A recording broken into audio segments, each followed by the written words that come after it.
söz konusu sürece başlanılmasının ve bu sürecin özellikle de en anti-Kürt pozisyondaki kişi tarafından doğrudan ilan edilmiş olmasının asli nedeni çoğunuzun da kabul edeceğini zannettiğim gibi bölgedeki güç dengelerinin değişmesi ve artık 100 yıl önce kurulmuş olan ve Kürt'ün inkarı ekseninde bölgedeki yerel devletlerin işbirlikçi, alt emperyalist, sömürgeci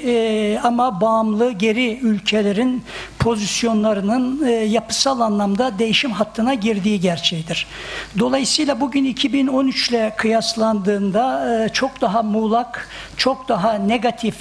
ögelerle karşı karşıya olmamıza rağmen öyle zannediyorum ki bu sürecin 2015'teki gibi kolaylıkla tekmelenebilir bir süreç olmadığını, bu sürecin bütün örselenmelerine, araçsallaştırma çalışmalarına rağmen bu sürecin gelişim hattının devam edeceğini düşünecek bir dizi veriye sahibiz. Her şeyden önce Kürt hareketi artık Rojava'da devletleşmiş, düne kadar ona karşı Türk devleti tarafından manipüle edilen, araçsallaştırılan Kürdistan, Irak Kürdistan'ındaki devletleşmeyle en azından federasyon eksenli işbirlikleri, diyalogları geliştirmiş ve son İran'a yönelik saldırıyla birlikte ki beklenen bir durumdu. İran Kürdistan'ında da artık devletleşmeye doğru, hak teslimine doğru bir sürecin yaşandığı bir konjonktürde yaşıyoruz. Dolayısıyla artık 2015'teki kadar kolay geriye dönülebilir bir süreç karşısında olmamamız gerçeği, Türk devletinin, güvenlik bürokrasisinin, siyasal aklının, tarihsel hafızasının, en azından şu anda devleti yönden ekip açısından söylemek gerekirse artık Kürtlerin nefes alabileceği, Kürtlerin varlıklarının kabul edileceği bir süreci bir şekilde kabul etmiş bir yerde duruyorlar. Şimdi durumun bu olması karşısında Türkiye'de ister barışı önceleyen, ister demokrasiyi önceleyen bir yerden siyaset ve toplumsal faaliyet yapan herkesin mutlaka bu süreci bir iktidarın onu araçsallaştırabilme imkanından kurtaracak bir irade sergilemesi lazım. İki, mutlaka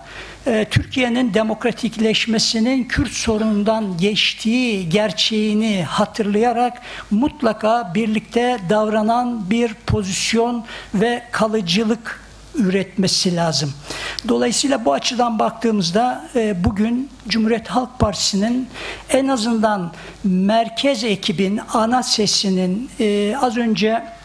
Ayşegül'ün okuduğu metinlerde ve önceki kimi metinlerde ve açıklamalarda da gördüğümüz gibi en azından Özgür Özel ve İmamoğlu şahsında bu sorunun çözümünden yana bir mevzilenme içinde bulunulduğunun da bir avantaj olarak masanın üstünde tutulması lazım. Fakat gerek bu koşullarda çözüm olur mu diye soran demokrat aydınların, çevrelerin, kimi sol kesimlerin gerekse de Cumhuriyet Halk Partisi'nin mutlaka bu sürece daha aktif, etkin bir şekilde katılmasının iktidar tarafından bu sürecin bu kadar kolay araçsallaştırılabilme ihtimalini ortadan kaldırmak açısından yaşamsal önemini içselleştirmeye ciddi anlamda ihtiyacımız var. Bu açıdan baktığımızda evet, yakın geçmişe, kuruluş sürecine gitmeye gerek yok ama şu anda Cumhuriyet Halk Partisi'ni destekleyen medyanın ağırlıkla hala emekli generaller, hala kuruluş ilkelerini savunur bir yerden bir ideolojik tahkimat yapması,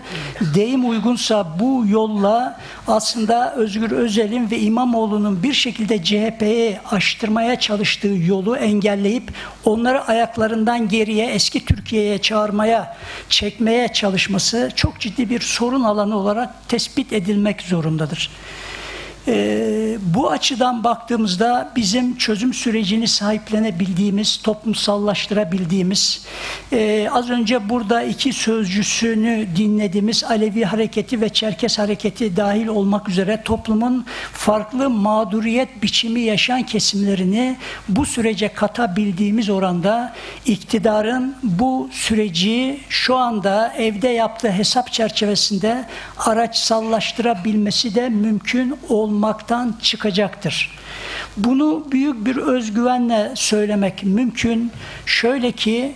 memleketin önemli bir çoğunluğunu, Cumhuriyet'in kuruluşundan ittihatçı politikalardan beri Kürdün inkarı, farklı olanın inkarı üzerinden şekillendirmiş olan egemen politika, söz konusu Kürtler olduğunda memleketin ulusalcılarını, Atatürkçülerini, Cumhuriyetçilerin de dahil olmak üzere güvenlik politikasına çok rahatlıkla yedekleyebiliyordu. Ama söz konusu hukuksuzluk, söz konusu saldırılar, söz konusu hukuk ihlalleri dönüp aslında egemen kimliğin önemli bir parçasını, kurucu parçasını oluşturan ekibe de saldırmaya yöneldiği zaman meşruiyet üretme imkanları, toplumun önemli bir çoğunluğunu, desteğini üretmeye devam etmesi eskisi kadar kolay olmayacaktır. Üstelik şu anda tam bilgisine sahip olmasak da Kürt Silahlı Hareketi'nin gerek örgütünü dağıtma, gerek silahlarını teslim etme eksenli ve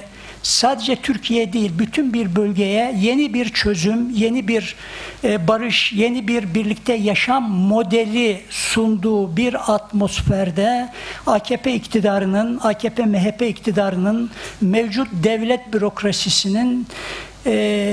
İmamoğlu şahsında sürdürdüğü, CHP şahsında sürdürdüğü bu mevcut baskıyı ila nihaya sürdürmesi çok da mümkün değildir. Her otorite, her tek adam rejimi, her otokrasi günün sonunda kaçınılmaz olarak bir meşruiyet üretimine ihtiyaç duymaktadır ve mevcut koşullarda silahlı mücadeleden köklü bir şekilde vazgeçildiğinin alenen ilan edildiği ve Türkiye sınırları dışındaki bütün ülkelerde Kürdistani kurumsallaşmanın geliştiği bir gerçeklikte AKP'nin mevcut CHP'ye yönelik saldırılarını sürdürebilmesi, buradan meşruiyet, buradan ekonomiyi toparlama, buradan seçim kazanma imkanının olmayacağı düşünülecek olursa, demokrasi hassasiyetiyle barış hassasiyeti arasında kuracağımız ittifakın kaçınılmaz bir şekilde ve belki de beklediğimizden daha kısa bir zamanda iktidarı geri adım atmak zorunda bırakacağını düşünüyorum. Dolayısıyla burada yapılması gereken şey mutlaka CHP'nin kendi tabanını, kendi medyasını onarmak, dönüştürmek, işte Lozan'a, 24 Anayasasına, işte Atatürk ilke ve inkılaplarına, bu ülkenin kuruluş ilkelerine sarılmak yerine aslında o gün o ülkeyi, o tek tipleştirme politikasını kuranlar bile şu anda yaşıyor olsaydı 100 yıl sonra oturup 100 yıl önce yanlış yaptık diye öz eleştiri yapmak zorunda kalacakları veyahut da bugünün koşullarında bu mevcut savaş halinin artık daha fazla sürdürülemez olduğunu kabul eden bir yerden mutlaka bir dönüşümünü başarması gerekiyor.